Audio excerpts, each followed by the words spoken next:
ವೀಕ್ಷಕರಿಗೆಲ್ಲರಿಗೂ ನಮಸ್ಕಾರ. ನಾನು ಸ್ವಾದ ಸರೋವರದಿಂದ ಗೀತಾ ಶೇಷಾದ್ರಿ.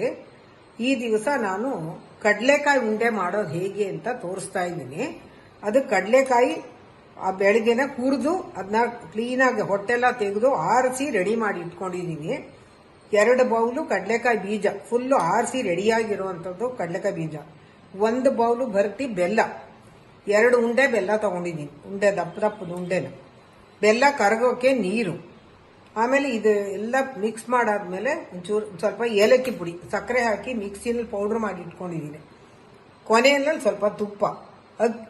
ಕಡಲೆಕಾಯಿ ಉಂಡೆ ಕಟ್ಟಬೇಕಾದ್ರೆ ಸ್ವಲ್ಪ ಅಕ್ಕಿ ಹಿಟ್ಟು.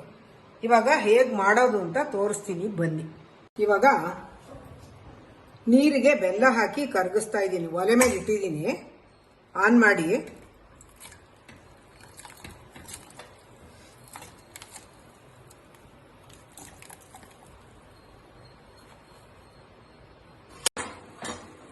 ನೋಡಿ, ಇವಾಗ ಎಲ್ಲ ಬೆಲ್ಲ ಫುಲ್ಲು ಕರಗಿದೆ. ಇವಾಗ ಇದನ್ನ ಬಾಂಡ್ಲಿಗೆ ಶೋಧಿಸ್ಕೊತಾ ಇದ್ದೀನಿ. ಬಾಂಡ್ಲಿಗೆನೆ ಡೈರೆಕ್ಟ್ ಆಗಿ ಒಲೆ ಮೇಲೆ ಇಟ್ಬಿಟ್ಟು ಟೀ ಸ್ಟ್ರೈನರ್ ಇರುತ್ತಲ್ಲ ಅದರಲ್ಲಿ ಶೋಧಿಸ್ಕೊತಾ ಇದ್ದೀನಿ.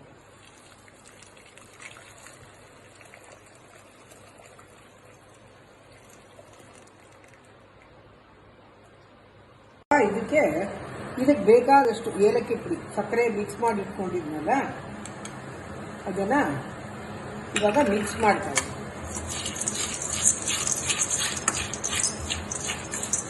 ಒಂದು ಸ್ವಲ್ಪ ತುಪ್ಪ ಹಾಕ್ತಾ ಇದ್ದೀನಿ ಬೆಲ್ಲದ ಪಾಕಕ್ಕೆ.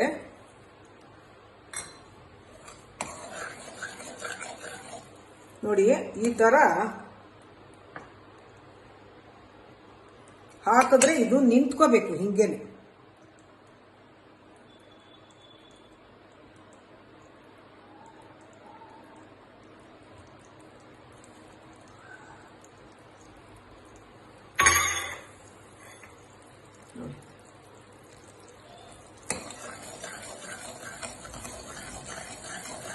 ಸ್ವಲ್ಪ ತುಪ್ಪ ಹಾಕೋದು ಏನಕ್ಕೆ ಅಂದ್ರೆ ಈ ಕಡಲೆಕಾಯಿ ಉಂಡೆ ಒಂದು ಸ್ವಲ್ಪ ಶೈನಿಂಗ್ ಆಗಿ ಚೆನ್ನಾಗಿ ಬರುತ್ತೆ.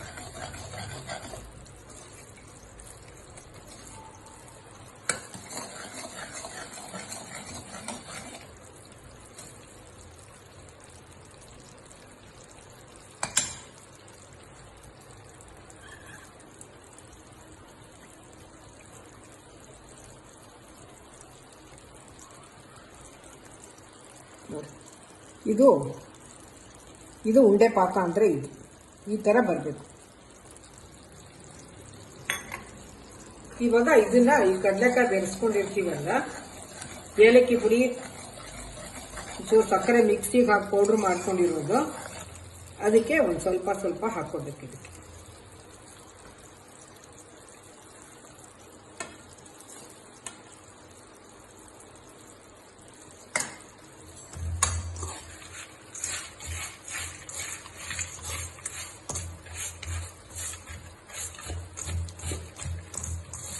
ಗಮ್ಮಂತ ವಾಸನೆ ಬರ್ತಾ ಇದೆ. ಇವಾಗ ಒಂದು ಸ್ವಲ್ಪ ಅಕ್ಕಿ ಹಿಟ್ಟು ಮಾಡ್ಕೊಂಡು ಕೈಗೆ ಇದನ್ನ ತಗೊಂಡು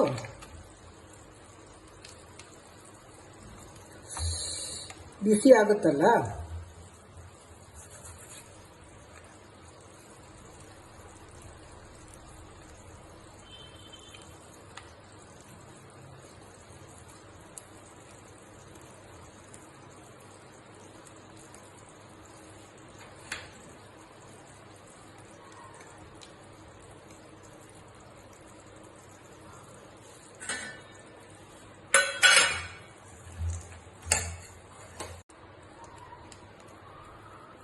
ಈ ತರ ನಿಮಗೆ ಯಾವ ಸೈಜಲ್ಲಿ ಬೇಕೋ ಆ ತರ ಉಂಡೆ ಕಟ್ಕೋಬಹುದು. ನಾನು ಸ್ವಲ್ಪ ದೊಡ್ಡದು ಮಾಡ್ತಾ ಇದ್ದೀನಿ, ಇನ್ನು ಸ್ವಲ್ಪ ಚಿಕ್ಕದು ಮಾಡ್ಕೋತೀನಿ.